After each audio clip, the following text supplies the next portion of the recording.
it's Phil Rackle with Rebel Financial, and thanks for joining us again for another financial planning subject in our broadcast series. So today we're going to be talking about social enterprises and aligning your dollars with your values. So I think this is a very important subject, and it's something that obviously I think has been around for a long time, right? I mean, you could probably put it around as long as there's been mercantilism, right? To say, hey, I like so-and-so, or I like the way so-and-so does business, even back in the Middle Ages or Roman times even, I'm going to do more with them. They're more honest, or they take care of their employees, or you can be assured that they'll have good products. So, but today, with how big companies have gotten and the people that we do business with are very astute at marketing and creating images that may appeal to us, and even a lot of the research and the science that's come around has enabled a lot of organizations to, even if you want to be nefarious about it, be able to manipulate us by appealing to the things that motivate us, whether that be keeping up with the Joneses, or having something that we really like viscerally want or desire, but we may not need.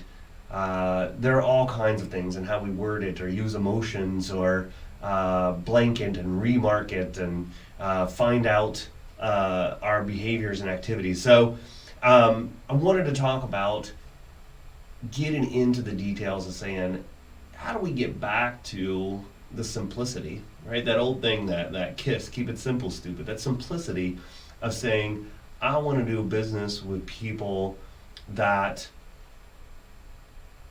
are actually going to align with what I believe about the world, and that are going to make good things, and are going to treat me and my family right, and have a world for my kids to succeed in as well too. So, the title of this, social enterprise. So what is a social enterprise? A social enterprise can be anything from a nonprofit, so like the big ones that you may give to charitably, from a little payroll deduction, to the ones that you may write a check to once per year to help, or even giving blood to, etc. All the way to for-profit organizations that are still privately owned, some of them even publicly traded, but whose sole purpose is not just to maximize gains or profits. And so that is a very broad definition, but I think it kind of really aligns with, if you watched our book review that we did on Simon Sinek's book a few weeks back about the infinite game, to talking about companies that really have a vision and a just cause for the future. And so this is really near and dear to us, because we see ourselves as a social enterprise as well. So obviously our tagline is even people before profits, right? To where we want to take care of employees, we want to help bring financial planning and helping people do more with their investments, or making their money work for them, even if they're lower income or haven't had the ability to accumulate a lot of things yet. And that we have two of our own nonprofits, and beyond keeping prices 20 to 30% below industry average, donating 20% of our profits to charity to help try to make the world a better place. So near and dear to us, and one of the things we talk a lot to our clients and what's so about is, whether it is spending your dollars with companies, or if you are lucky enough to inherit it, or done a really good job saving to build up amounts of capital that you have to grow that money by investing in companies that align with their values. We have ESG portfolios, which is environmentally and socially conscious, and good governance, and Christian values, and even Muslim faith-based. So there isn't just one way. It's not this omnibus thing. But we have the ability to change things. You have the ability to change things. And even if you don't have a lot built up now, you have the ability to, instead of just shopping and trying to find the thing with the highest review that's the lowest price, to put an extra variable in there to say I'd also like to do business with somebody that aligns with my values, is trying to make the world a better place in whatever way you see that world as a better place. So, some examples, right? Some examples of like real companies and organizations out there. So, just generally, I think the biggest one are credit unions versus private banks or publicly traded banks. And I like a lot of the small community banks as well too. So I don't totally throw them under the bus with all the other, big banks, because a lot of them still do have that social connection to the community or try to do right and come up with innovative solutions. But really, when you look at credit unions, they're not a profit-oriented organization generally. Unfortunately, in the last 20 or so years, a lot of nonprofits have started to be run like hardcore for-profit businesses, which I think is a travesty. Now, should they be efficient and use their resources efficiently? Absolutely. But you look at a lot of the hospitals and health organizations and what so that are not treating their employees right, not taking care of benefits, worrying about building more buildings rather than keeping care and what's so affordable, and it's just a shame. But anyways, so credit unions versus banks, right? In general, so credit unions, my two favorite, because I've had one for a long time, USAA, which is the primary military credit union, and then my local credit union, Kimba, which originally used to be the Kroger Employees Member Banking Association. But love them. They try to do right. They generally have higher savings rates, lower interest on car loans or house or whatever you need to do. And then, like, for example, like using USAA at the end of the year based on, what I have through them, and, I get my homeowners and auto insurance, and, I have my savings there too. They, like, for the part of the profits that's mine, they write me a dividend check and apply it towards my insurance or put it in my savings account or whatever I want. Like, does a bank do that? No. They're just going to pass that out.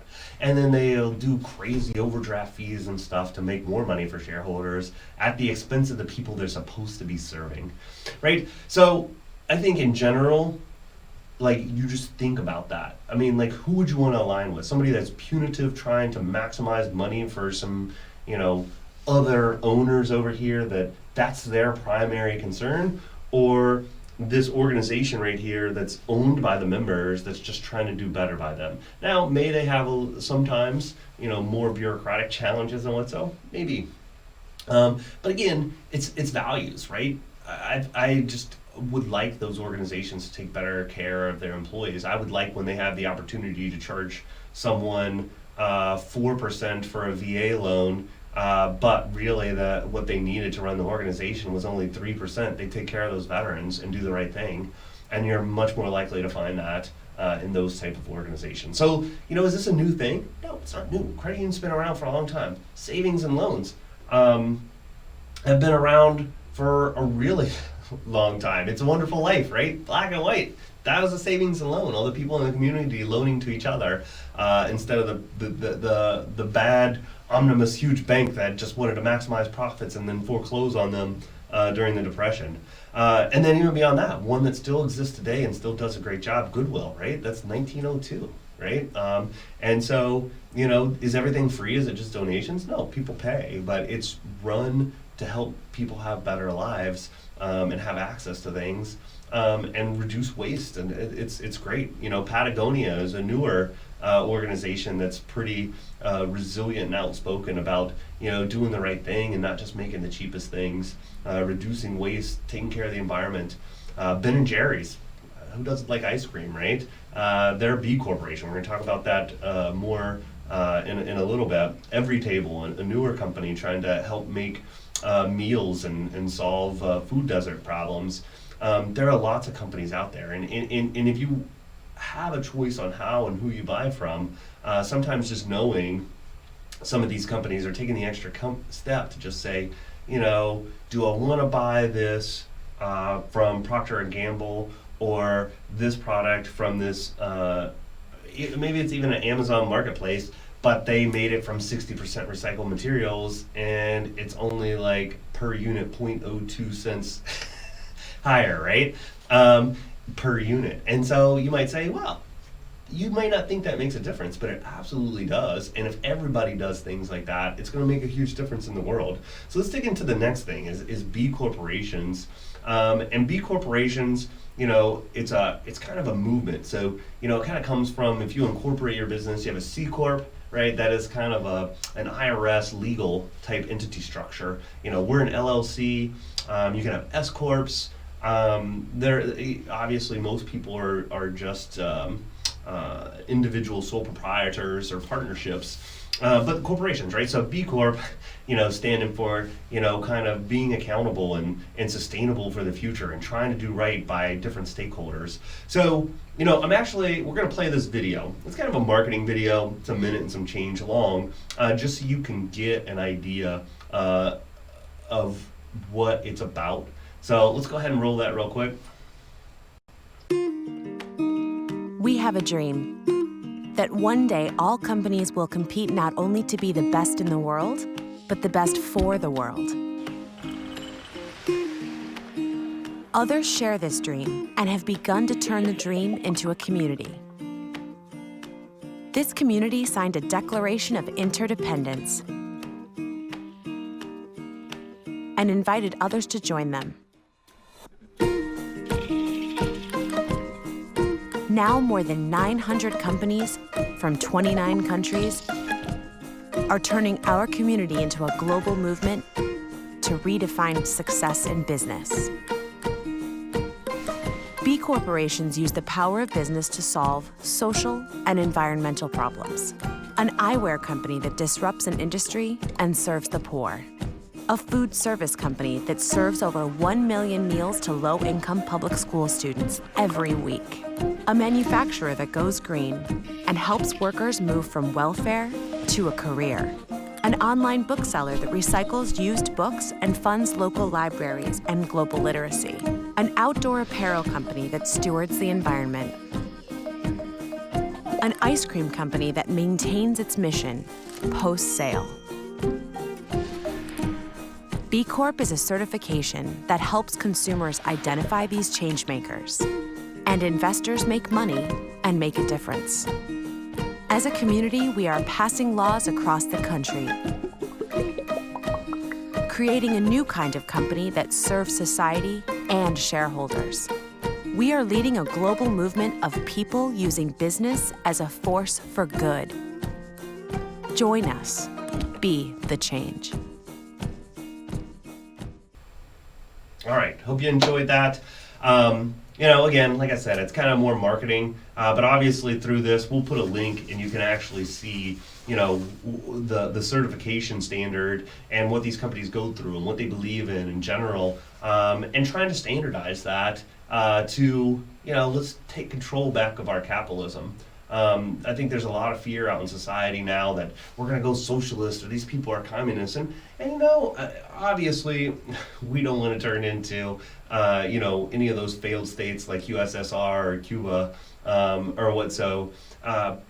But we could have a capitalism that's not just destructive and profit maximization.